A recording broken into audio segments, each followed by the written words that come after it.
स्वयं पुरोहित गई ही क्यों थी ममता दीदी नीति आयोग की इस बैठक में, जब इंडिया गठबंधन ने बहिष्कार कर दिया तो लोग आरोप लगा रहे थे, कुछ कह रहे थे इंडिया गठबंधन की एकता को तार तार कर दिया दीदी ने। नहीं, ये लोगों का अपना एक फैसला है, लोग कुछ भी सोच सकते हैं, मगर गई थी चुनाव के बाद में फेडरल स्ट्रक्चर को मजबूत करने के लिए हमारी दीदी गई थी। पश्चिम बंगाल का जो बकाया पैसा है, मनरेगा आवास योजना करीबन 1,65,000 करोड़ रुपया पश्चिम बंगाल आज भी केंद्र सरकार से नीतियों के तहत मांगता है। सर्वप्रथम तो मैं ये पूछना चाहूंगा कि जो नीति आयोग को बनाया गया उसकी क्या नीति है कि हमारे साथ रहेंगे उनको हम देखेंगे, जैसा कि शुभेंदु अधिकारी ने कहा, सबका साथ सबका विकास नहीं, जो हमारे साथ हम उनके साथ। जिस तरह से प्रधानमंत्री जी जो देश के प्रधानमंत्री है और कैसे फेडरल स्ट्रक्चर को तोड़ने की कोशिश कर रहे हैं, ठीक है इंडिया गठबंधन के लोग नहीं गए, उसके बावजूद पश्चिम बंगाल के अधिकारों की रक्षा करने के लिए हमारी माननीय मुख्यमंत्री गई पश्चिम बंगाल से, और उन्होंने बात करने के लिए, अपनी बात रखने के लिए उनको समय नहीं दी गया। तेलुगु देशम पार्टी जिसको कि अभी कितना करोड़ रुपया मिला है फंड के अंदर में, अभी बजट के अंदर में, उनको 20 मिनट का समय मिल रहा है बोलने के लिए, और जो एकमात्र महिला मुख्यमंत्री है पूरे देश के अंदर में, उनको बोलने के लिए समय नहीं दिया गया, उनका माइक बंद कर दिया गया। ये एक तरह से मानहानि है। ये फेडरल स्ट्रक्चर को इस तरह से बना करके रखेंगे चलेंगे।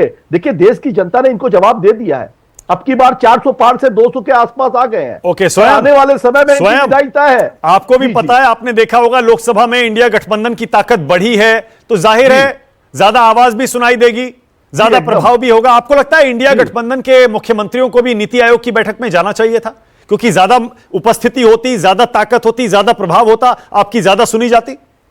नहीं, आज की बैठक के बाद में तो मैं चाहूंगा, मैं अपना व्यक्तिगत ये मेरी सोच है कि इस नीति आयोग का टोटली बॉयकॉट करना चाहिए पूरे देश के अंदर में। इंडिया गठबंधन नहीं, मैं पूरे देश की जितने भी राज्य सरकारें हैं जिनको अपनी अस्मिता बतानी है, चाहे वो नीतीश बाबू हो चाहे तेलुगु देशम पार्टी हो, आज नीतीश बाबू उनके साथ है, बहुत बढ़िया है नीतीश बाबू। कल अगर नीतीश बाबू इंडिया गठबंधन में आ जाएंगे तो उनके साथ भी वही हाल होना है।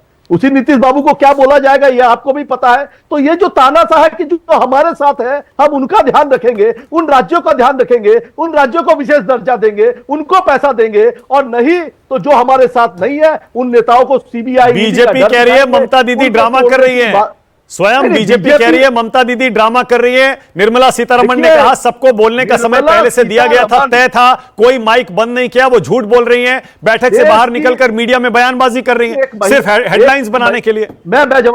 महिला फाइनेंस मिनिस्टर है देश की, और जो बोलती है प्याज के दाम बढ़ने पर कि मैं प्याज नहीं खाती हूं, वो फाइनेंस मिनिस्टर ऑफ इंडिया है। जिनको यह नहीं पता कि महंगाई को कैसे कम किया जाए, वो देश की फाइनेंस मिनिस्टर ऑफ इंडिया है। तो उनके बयान की क्या है, वो झूठ बोलते हैं। इनके जो नेता है, इनके जो शिक्षा मंत्री है, पार्लियामेंट में झूठ बोलते हैं, देश के प्रधानमंत्री पार्लियामेंट में झूठ बोलते हैं। तो इनके बयानों को देश की जनता जानती है। ममता बनर्जी झूठ नहीं बोलती है, आपके पास रिकॉर्ड है, अच्छा ठीक है, ओके ओके। आपके पास रिकॉर्ड है। एक बात बताइए, मैं डायरेक्ट पूछ रहा हूं, ये बार बार ममता दीदी इंडिया गठबंधन को तोड़ क्यों देती हैं? बंगाल में चुनाव के समय तोड़ दिया, उसके बाद कई और मुद्दों पर अपनी अलग लाइन ले लेती हैं। जब सारे इंडिया गठबंधन ने न जाने का फैसला किया था, ऐसे में ममता दीदी क्यों गई?